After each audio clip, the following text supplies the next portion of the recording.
The world of social media has a wide array of uniqueness, but lacks one crucial thing: originality. Blurring the lines may seem creative sometimes, but really makes things worse. And killing habits, such as drinking energy drinks daily, for example, isn't necessarily easy, but also it's very worth it. I'll share my thoughts on this, that, and the other thing, and so much more. I'm Michael O, and this is The Mo Show. Hello and good morning. Welcome back to the studio.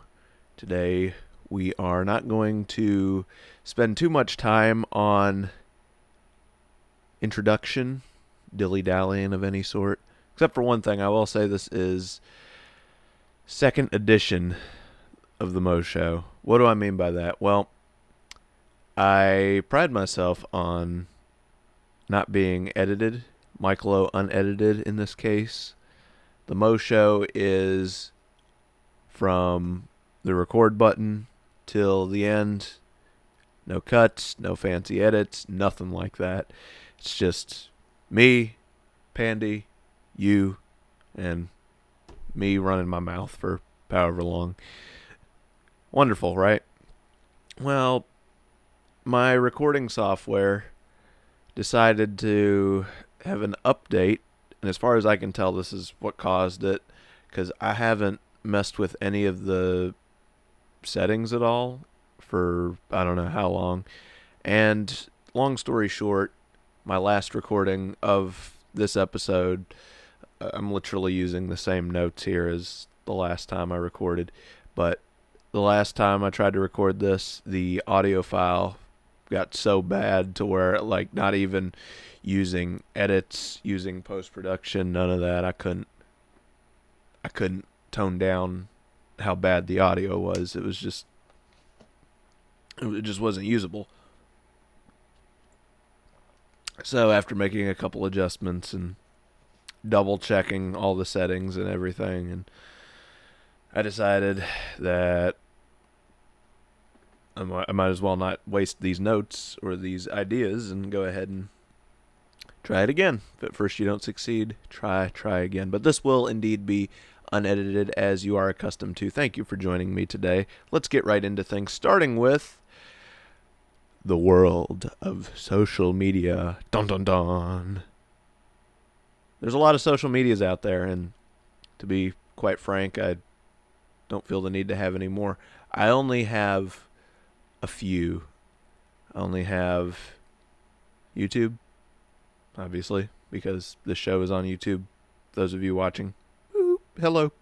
Good to see you today. Those of you listening, no offense, you just don't get to see this beautiful face. And that's probably by choice, and I do not blame you one bit. That's okay. YouTube, I have. Facebook, I also have, because I am a very elderly man, and I use Facebook. And then Instagram, I also have. And that's pretty much it. I don't have TikTok. I don't have Snap.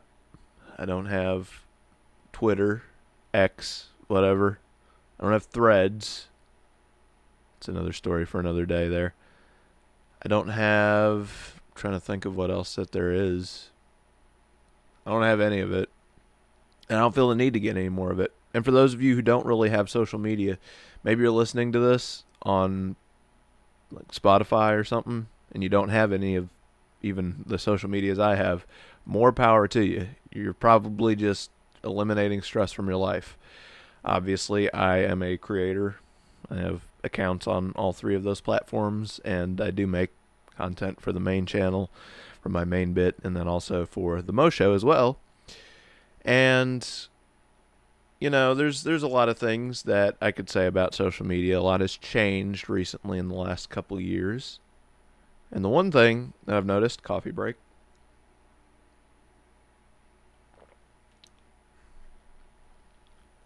I, along with everybody else, have noticed the takeover of short-form content. Short-form content in, well, really, there's a way to do it on any of the platforms now. You think about it, there's TikTok was kind of the pioneer, I suppose you could say. And then we have Instagram Reels, which is more my generation. It's what we use. A lot of friends, a lot of kids my age have it, and that's how we primarily go back and forth. I'll have to call them back. That's how we go back and forth with our communication. But, sorry, I got a little distracted there. And Facebook even has Reels as well. Not as many uses of that. Also YouTube Shorts. These are different platforms with different audiences. If you know, you know. But the thing I've noticed a lot with this rise of short form content is just the pure, I hate to use the term recycling center, but it's almost what it's come down to. All of you know what I'm talking about. You're scrolling through your reels, you're scrolling through your feed, you're scrolling through your For You page, your TikToks, your shorts, whatever. And whatever time, whatever the case is, there's a trend. And the reason it's called a trend, I understand this, is because it gained traction, it gained views, it got attention, and everybody's doing it. Okay, that's one thing. It's a popular idea. Everybody wants to do it. That's why it's a trend. I understand. 100% understand how that works. It gets really old really quick though nowadays. Let me put it this way. Whenever short form content rewinds a couple years, we're going to have to go pre-COVID on this one. For video platforms, the big one was always YouTube, and still is for this use case for long form videos. I know a lot of these other platforms have introduced longer videos instead of just purely reels and short videos. They've allowed for longer videos, but YouTube has been doing it for forever now. I should say for as long as any such thing existed on the internet, let's put it that way. And it seems that with the older style per se, the long form content on YouTube, if there was a trend, if there was something that was there that people wanted to recreate, they did so in their own way. They would take the idea, figure out how they could make it creative, figure out what twist they could put on it for their audience, and even, design their own thumbnails and whatnot, and try and see how it went, and try to make it entertaining at least. The problem with the short form content is, and I suppose this also kind of has to do with the fact that it's time limited. You only have a number of seconds to get it done, but it almost feels lazy. It feels like everybody just does the same thing over and over and over in the exact same format. The only difference is different people doing it and different setting, different place. Sometimes people go to the same place to do it. It's whatever. I'd see it as being lazy. And don't even get me started on the audio. Everybody just reuses the same audio and lip syncs to it, and just it's so unoriginal. And that's where I'm coming to here is, do you create your own original content anymore? Like, I'm not saying that anybody who does the trends doesn't have an idea for themselves, but at some point, like I said, I fully understand these trends, that it's a trend because everybody's doing it. But really, the exact same thing? Like, you're just putting your video with the exact same sound as the same thing as other people are doing? like, I'm not saying don't ever do a trend. I've done trends before, and quite frankly, they haven't worked out. And be completely honest with you, and I'm talking about in short form videos and shorts and reels. Be honest with you, I didn't really enjoy making them as much. Maybe that's just me, but I didn't really enjoy making them as much. I thought it was a funny idea, or I thought it was creative or unique. It was something I thought maybe could get attention, and sometimes it did get some attention, but at the same time, can I really say it's mine? I'm not saying you're plagiarizing necessarily in doing that, but at the same time, do you make your own original content too? For me, the answer is yes. Whenever I do make my content that is my own, whether people like it or not, everything has a different, and I've had things blow up as well, but is that your own content, or is that just something that, oh, I just saw it, so might as well do it? It seems to be getting views. Is that the only reason you're doing it? I would rather do a trend where it fits in with my style. I'm not saying I always have. There's been hits and misses with me in that department. Now I'm considering completely backing off from trends and only doing original stuff, because that's me. That's what I do. I don't want to become a part of the huge recycling center and just keep, because okay, after one or two, and some people do these trends very well too.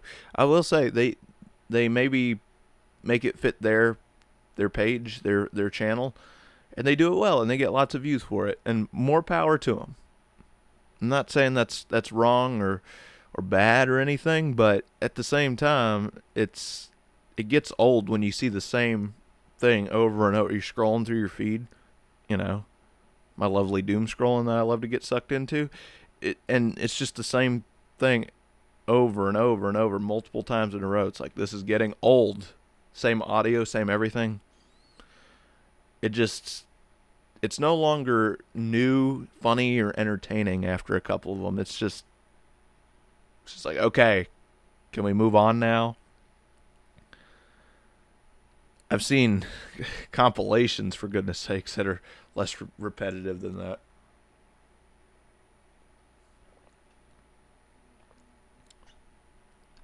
And I don't want to be too judgmental of creators themselves, because I understand it's widespread across the internet through different accounts and different pages and such and so forth that do these. So I wouldn't want to single out anybody in particular, nor would I want to say that this is a reflection on the people that make these as a reflection of who they are, because they might just be jumping on the bandwagon to go along to get some views. And also understand that knowing somebody on social media or following somebody, subscribing, whatever the platform may be, is not the same as knowing somebody in real life. I've made this point before. I'm not going to belabor it too much, but whenever somebody has a social media page, they can control what part of you they see. Now, they could do that in real life, but only to a certain extent. I'd say at some point, if you're with a person, the true them is going to come out at some point, no matter what kind of a facade or for how long they do that. Excuse me. At some point, the real them is going to shine forth. On social media, all you got to do is turn the camera off when that starts to happen. And even so, unless you're doing a live stream, then you can just cut out whatever parts you don't want and apply whatever filters you want. Like I said at the beginning, leading into this, I am Mike Lowe. This is the Mo Show. This is me unedited. This is all of me without any cuts, without anything. You'd be able to see it if there was cuts. I don't make any bones about that. And you get to see me just go on whether you want to or not for minute upon minute. We're not going to try and take up too much of your time here, but I'm not trying to filter or edit anything here outside of maybe a little bit of audio adjustment to make this sound a little bit different. But I mean, that's just an enhancement. That's not really an edit per se and what we think of editing. This is me. I'm not going to sing the song for you, but this is me. I like I said, I've tried before. I've tried to do the trends. I've tried to do it myself, and it's not. I don't like doing it. It feels fake. I'm not trying to judge anybody, nor am I saying that I'm never going to do a single trend ever again for as long as I live. I will most likely do something, but I want it to fit with what I do and to kind of put some sort of my own spin on it rather than just using the same audio and lip syncing over it again. It's so inauthentic. People want original content from you. If you're an influencer or some sort of creator and you're watching this, people want the originality from you. That's what they want. They don't want, and like I said before, it's not evil or anything to get on a trend, but it's trends and reposting somebody else's or using the same audio and just not adding any creativity to it. Is that what people really want from you? I mean, I guess the answer could be yes, but have you tried being yourself? Maybe. I don't know. I have an unedited show that nobody watches. Just kidding. No offense to my listeners, viewers, audience. None of you. No offense. But this is a relatively small show, comparatively speaking, and I have no problem with it. You have to make up your mind for yourself, but do you create anything of your own? Or are you just a big old recycling center? Hate to say it, but somebody's got to tell you, right? Somebody has to unblur those lines. Speaking of unblurring lines, let's talk about blurring lines now. How do you like that transition? So, next rant, right? There's products that blur the lines. That's what we're going to call them. For the sake of this episode, we're going to call them products that blur the lines. What am I talking about? So, I work in IT. I am a technician. And it might sound kind of fancy. It's really not. What I do is I help people solve their problems. If I need to go into the networking room, I will. But I do a lot with computers.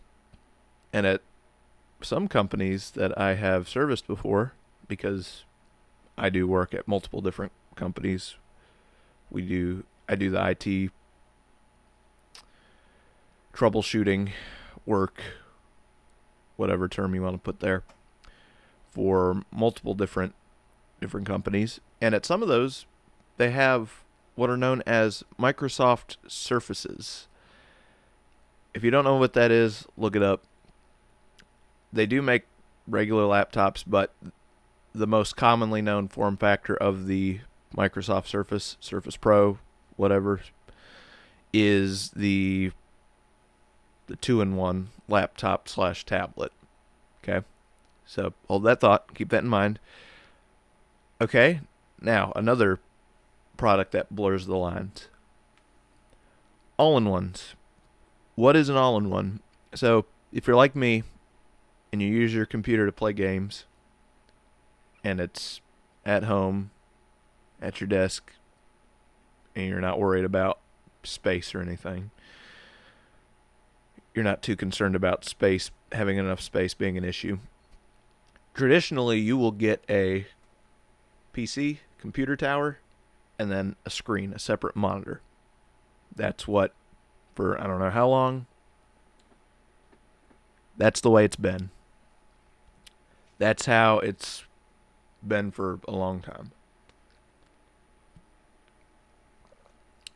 Recently, they've introduced all-in-ones, a more compact solution. A lot of Windows a lot of people that A lot of companies that produce Windows PCs will make these. HP, Dell, iMacs. If you have an iMac, that's considered an all-in-one. Basically, all of the computer components are behind the screen, all in one big unit. Looks like a thick monitor, basically, and it's heavier, but that's all you need. If you need to travel and you need to take your whole computer with you, your whole desktop computer with you, a lot of times people will choose this because they can just pick up their screen and the power cord and go. As long as they got a mouse and keyboard that they throw in their bag, they're good. So that's another product that blurs the lines. Folding phones. And nowadays these are coming in two different, well, I say two different form factors, but there's recently another one. So there's what I call the flip phones because it's in the name. Notably the Motorola Razr, and I'm not referring to the old school flip phones. I know about those, but and as much of a tank as those things are, now they're making the touchscreen ones. The Motorola Razr one, and more commonly the Samsung Z Flip, which basically it's a normal bar phone like this, and then it folds down into a more compact size so you can put it in your pocket easier. Okay, cool. And then you have the book style folding phones. So, and I know for those of you watching, it's kind of hard you can't see what I'm doing, but I'll describe it to you too, where it's basically a phone when it's folded up, like a bar phone form factor, just perhaps a little thicker. And then when it opens up, it's like a small tablet, basically. Notably, and there's a lot of these now, but notably the Samsung Z Fold series. And then also, a lot of them have started doing this actually. Excuse me. I know the Pixel has one. I think it's the Pixel 9 Pro Fold, I believe. And then there's also the OnePlus Open, I believe it's called. And as much of a phone nerd as I am, there's just so many to keep up with. I want to say Honor has one as well. I'm trying to remember. There's a bunch of companies that have them, but the most known one I'd say is the Samsung one. And Samsung was the first one to really do anything with folding phones. They really started that up. Okay, that's another product that blurs the lines. And then I'll even throw this one in there just as a personal I almost want to say pet peeve. It kind of annoys me. Laptops just in general, touchscreens, and that's probably going to be the most controversial one on this list. You can kind of consider the Surface to be along that line because it's technically running full on Windows with a touchscreen, but it's a different form factor. In this last one I'm referring to is just talking about a normal, like an otherwise normal laptop with a touchscreen on it. That's a little bit more of a stretch. I understand it's more controversial, but it's a personal preference of mine. So, what do I mean by products that blur the lines? And I'm sure you've already picked up on the trend I'm setting here already. You're creating in-between products, and it's cool because you get more functionality, I suppose. At least I think so, to be honest with you. Let me go through these briefly. So, for example, if you have a Surface Pro, you can have a laptop that runs, like I said, full on Windows with a PC feel interface to it. And a lot of times they'll have USB ports as well and docking stations that make them pretty much a fully usable computer. A lot of companies will use them as work devices because whenever somebody needs to work on the go or work from home, it's a laptop.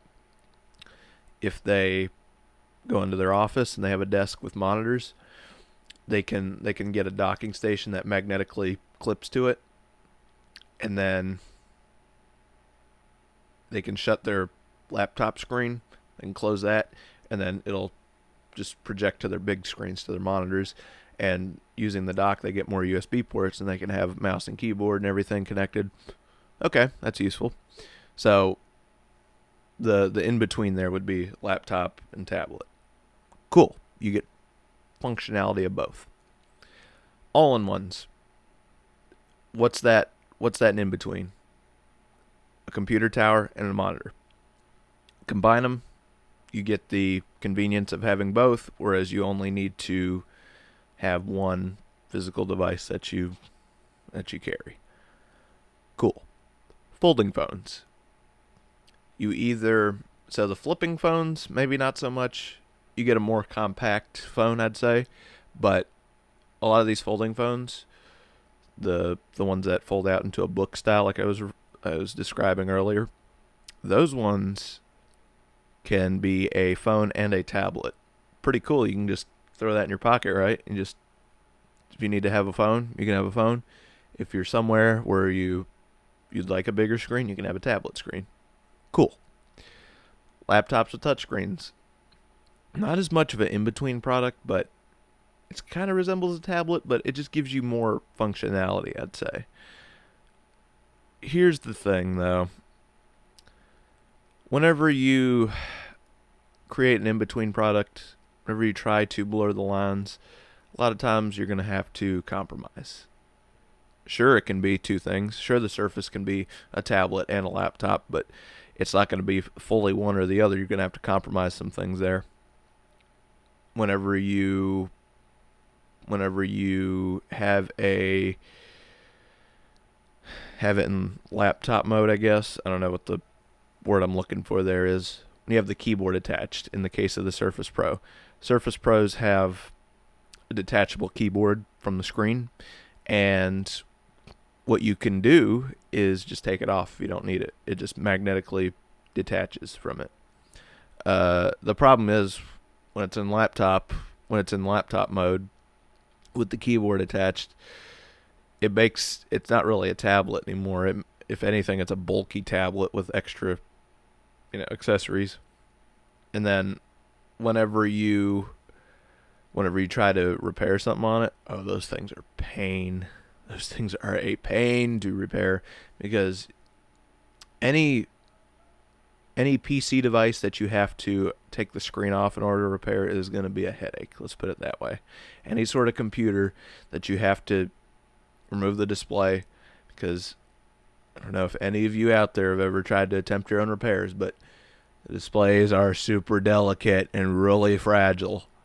You got to be careful if you don't want to have to replace your screen too. Like for example, if your battery's going bad, because batteries are not forever. They do not last an eternity.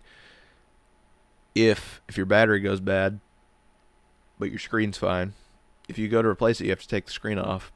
And if you're being careful, sometimes it can happen. If you break the screen on accident, then guess what? You got to replace the screen too, unless you want to deal with a broken screen too. For all-in-ones, the convenience, of course, is that it's all in one unit, both monitor and computer. The problem is those things are also a pain to repair. Repairability. I understand for people that would never dare open up their device. Okay, that's fine. Know your limits. But for somebody who works on them, even before I've worked in IT, I still repaired phones and devices myself. Those are a pain to try and fix. There's more specific models that are hard to fix, because once again you have to take the screen off. Some of them you can just pop the back plastic off, but oh my goodness, there's certain products that just hate you, and I would go ahead and say that all-in-ones are one of them. That, and the fact that obviously you're limited as another compromise in that repairability isn't really the only one.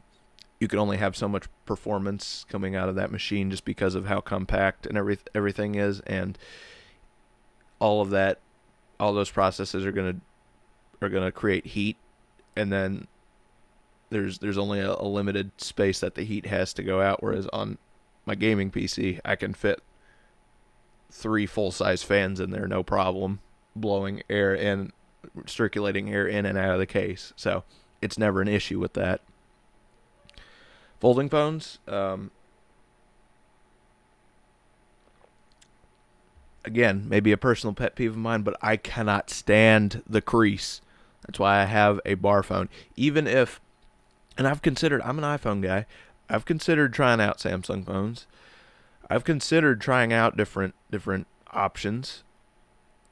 I've tried, I've considered trying out Android phones, but I could not do a folding phone. I would have to get maybe like the nice Samsung, like the S25 Ultra. I'd have to get something like that because I cannot stand that crease. As cool as it would be, believe me, to have a phone and an iPad that can just slip into your pocket, it'd be so cool to have. But at the same time, do I really have a problem with my phone and my iPad being 2 separate devices? No. And the drawback, again, for me would be, and I think I have it right here for those of you watching, this is my iPad. This is the behemoth. This is the 12.9-inch iPad Pro. Basically a 13-inch tablet. The tablet that the folding phones fold out to is only about, I'd say, between 8 to 10 inches, maybe the 10-inch tablets being on the larger side of the folding phones, like the newest ones. And they're super expensive for that, for what you get. All things considered, it's going to be a smaller tablet for me, whereas I don't have a problem having a bigger tablet, bigger iPad, and just having it separate from my phone. I don't have to have them with me all the time. It's fine with me. And the price on them, and I got to deal with the crease. No, that crease is just going to get worse. It would get on my nerves. I don't know. It's just something in me that just does not like the crease. And I have used the folding phones before, like at Best Buy. Gone and tried them, and I was just like, oh, maybe it's not so bad. And then I used them for a few minutes. I'm like, this is nice, but I just could not get over that crease. Maybe that's just me. Maybe you can, and that's fine. Go buy one, but that's still a compromise in my mind. And then the most controversial one here, laptops with touchscreens. As much as I am a Windows user, I've been dabbling into Linux a little bit out of necessity here recently, and who knows? Maybe I'll get the hang of it and mess around with it some more, and maybe I'll come to like Linux. But the one thing, as much as I can't stand macOS, I know it's Linux based. I know that. It's not the same though. It's not exactly the same. I've had to use Macs a couple times, but for some perspective in the world of IT, the majority of your machines are going to be Windows machines. End user devices, computers, laptops, servers, the majority of them are going to be Windows. That's just how it goes. Windows isn't perfect, but I mean, I use it personally on my personal computer as well. So that's really what you need to know in this situation. But the one thing I will give to Macs, to MacBooks, the laptops. That's what we're talking about here is the laptops. None of them have touchscreens. Hot take, I think every laptop should be like that. I think every laptop should be a non-touchscreen device. That, like I said, I know that's controversial, but Windows, if I were to have one, it would be Windows. Windows is not a touch interface. This goes back to the Surfaces too, because those have touchscreens. Windows is terrible on devices that have touch support. I won't say terrible. They're not as good, because that OS is meant to use a mouse and keyboard. Let's flip it the other way around. Mobile operating systems are not meant to be used with a mouse and keyboard. Chromebooks use Google's Chrome OS software, which is basically anything that Android pushes out software-wise is going to be a variant of Android. That's the benefit of Android is it's flexible as an OS. Android is flexible. Okay, cool. The problem though is whenever you try to take it was first a touchscreen OS, and then you just try to make it work with a mouse and keyboard. I've used a couple Chromebooks and yeah, not impressed. Windows and Mac OS, I might have to give the benefit the upper hand there to Mac OS, just because I mean Mac OS is made with mouse and keyboard in mind as a computer software. And understand Chrome OS isn't exactly the same as Android, but understand what I'm saying. At its base root, it's gonna be Android essentially. All that to say, whenever you try and blur the lines, you can make a unique product, you can get creative, and people will probably buy it too. There's people that will use it. I'm not saying that these products shouldn't exist on the market. What I am saying is, don't think that there's no downsides to any of this. Whenever you stand between two products, whenever you try to create something that, excuse me, whenever you try to create something to take the place of two different products, they're not going to be 100% of either product. There's going to be compromises, and you need to decide if that's worth the money you're spending, because on some of these, they're more expensive than if you just bought one or the other. And like I said, their usefulness might be, it might fit the criteria that you need to fill. But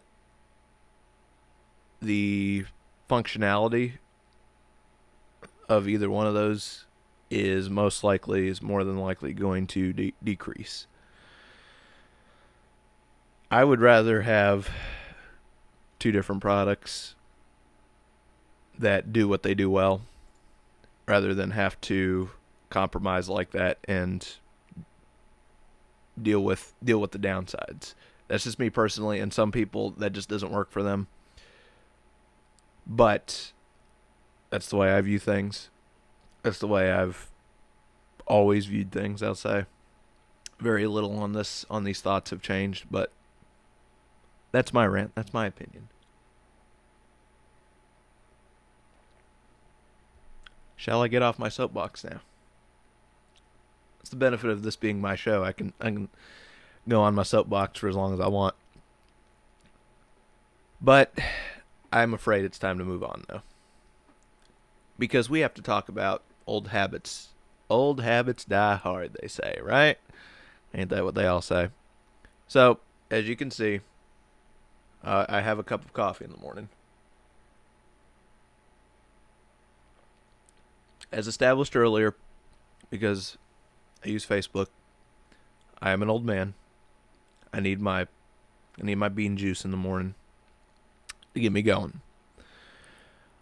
The thing is, I only drink one cup of coffee in the morning, even if I'm more tired on a specific day. I'll say just one cup. Don't need more than that. Why do I say that? Because I do not want to get hooked on more than one cup of coffee a day and then not be able to go back to only one, and then it spiraling.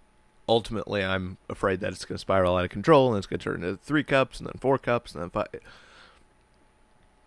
We've seen people like this before. I'm not going to say it couldn't happen to me. We're going to just nip it in the bud and say 1 cup a day. That's my prerogative. That's what I say. I'm playing it safe with that because I used to drink energy drinks. Almost, probably, yes, at some point on the daily.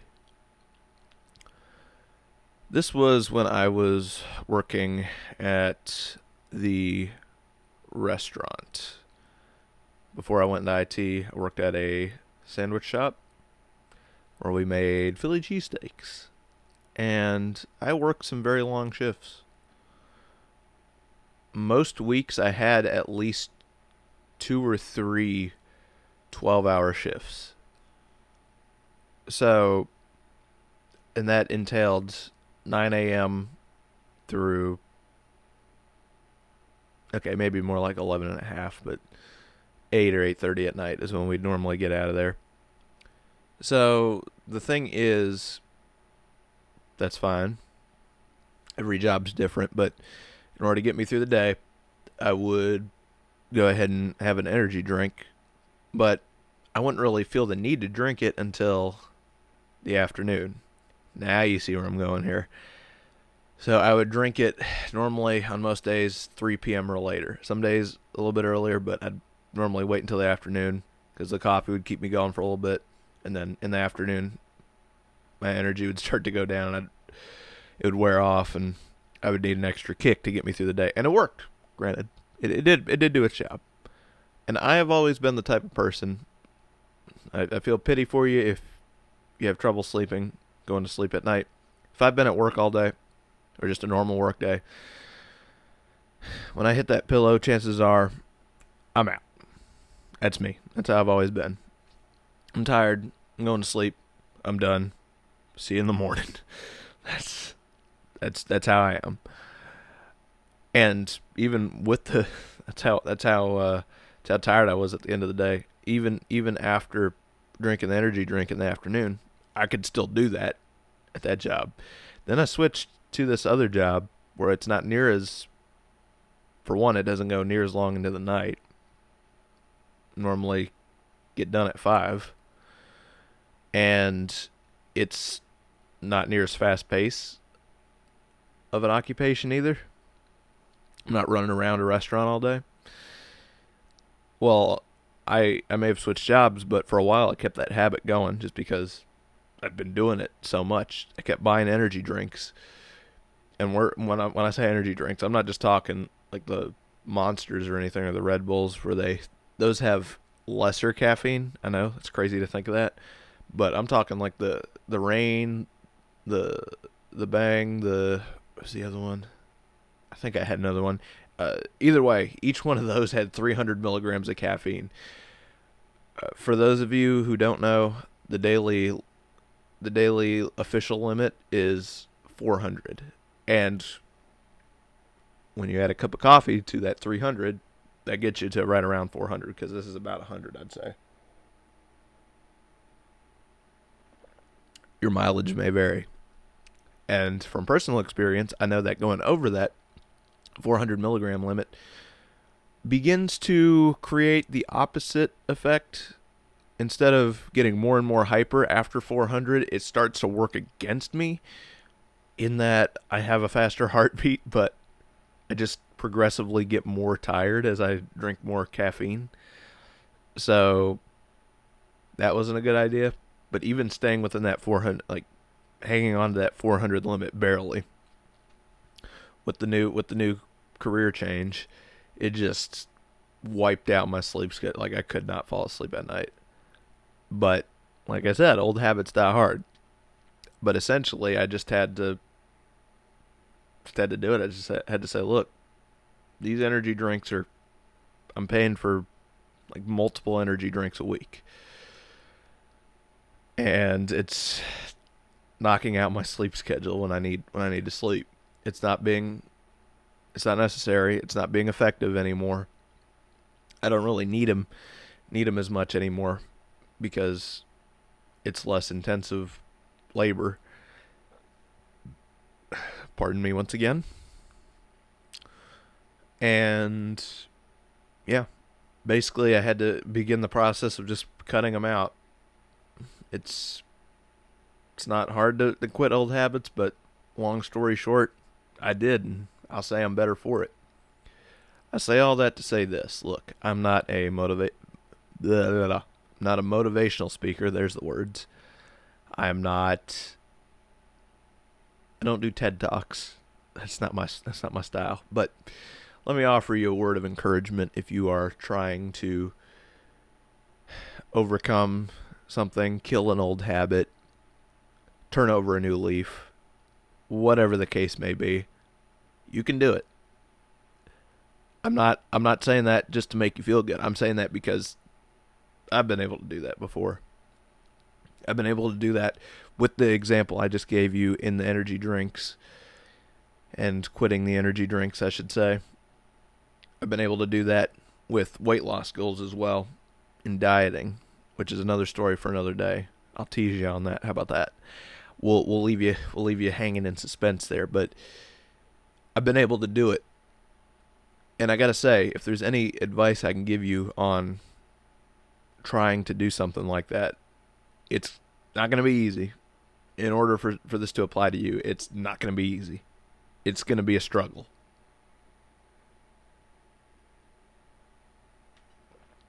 Once again, I speak from experience on this. The word of advice I can give you, and I will give you, is that you need to take it day at a time. Everybody gets their heart set on these goals. They get set on these achievements and where they want to end up, the end result.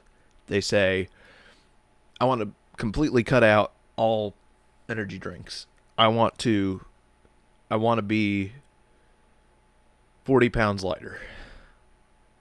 I want to have read this many books by the end of the year. I want to better myself in this way or that way, whatever the case is. Well, you need to take it day by day, because you're going to get frustrated. You are going to get so worked up if you get and I'm not saying don't shoot for a goal, but you got to make a plan too. You say, I'm not good at making plans. That's okay. I got one for you. Take it one day at a time. Just say, what's the next step? Can I do this today? Because what we do a lot of times is we get so worked up and it seems impossible to achieve a goal, because we're so worried about us being perfect. And maybe that's more so me. We have a mindset of, if I fail, if I mess up this one day, well, let's just throw everything out the window. Don't do that. First of all, if you do mess up, come back tomorrow. Wake up tomorrow and say, I messed up yesterday. We're going to get back on track, though. Be able to recover from a mistake. And if you're struggling throughout a day and you're like, I don't know if I can keep this up. I don't know if I'm ever going to get to that goal. Just don't worry about the goal at that point. Worry about the rest of your day to day. Because you're going to feel the most challenged in that when you're tired, when you're hungry, if you're in pain, if you have a migraine going on that day. These are the big three for me, I'll say. You're going to feel it the most that day. And maybe all you need is a good night's sleep. And when you're in your mind, when you're working through, like, oh, I'll never get to this goal, I'll never do this, what's the point? Well, don't. Whenever you're trying to just keep on track, then the goal needs to shift from that goal to just getting through the day to day. And if you do that every day, if you just chip away, if you just work away at that goal every day, what's the next step? What do I need to do? Maybe the next step is another, I don't know, I'm trying to think of examples here. Maybe the next step is just to get through another day. Maybe it's just, I want to go to the gym for this many days. I want to go to the gym every day this year. Okay. Work through today. Get to the next day. Get to the next day. Get to the next day. Because if you get so worked up about that goal, then you're not worried about what you got to do in order to get there. You're just thinking about, oh, what if I mess up? Oh, I can't do this. But really what you need to do is get into a mentality of, yes, I can. I can do it. I can make it through today. It's going to be okay. If there's anything I can say is just any word of advice in this, just today. Just do it today. Make it happen today. You might fail tomorrow. Just make it through today. Don't worry about tomorrow. Worry about today. When tomorrow gets here, you'll worry about tomorrow. Today, you worry about what's going on right now. And I believe in you. You're going to do it. Whatever the case is, I don't know what the situation is, but whatever it is, you're going to do it. You're going to get there. You're going to succeed. And you're going to look back on it and say, really glad I did it. Really glad I put in the work every day. Really glad I got there, because I wouldn't trade that journey for anything else. And you're going to be happy with yourself as a human being, as a better person, and as somebody who didn't back down and in turn achieved their goals. And I think we've achieved our goal today here on the Mo Show. We have run out of time, and that's going to have to do it for today. If you did enjoy this, then go ahead and make sure you keep up to date with me. If you're on YouTube, go ahead and subscribe, hit the notification bell, so that way you get notified. You're the first one to know whenever a new episode drops from the Mo Show. Whatever platform you're on, Spotify, Apple Podcasts, iHeart, whatever, make sure you follow me there to keep up to date with the newest episodes. And that's going to do it for me today. Thank you for tuning in. Take care of yourself until the next time. I'll see you in a little bit. I'm Michael O, and this is the Mo Show.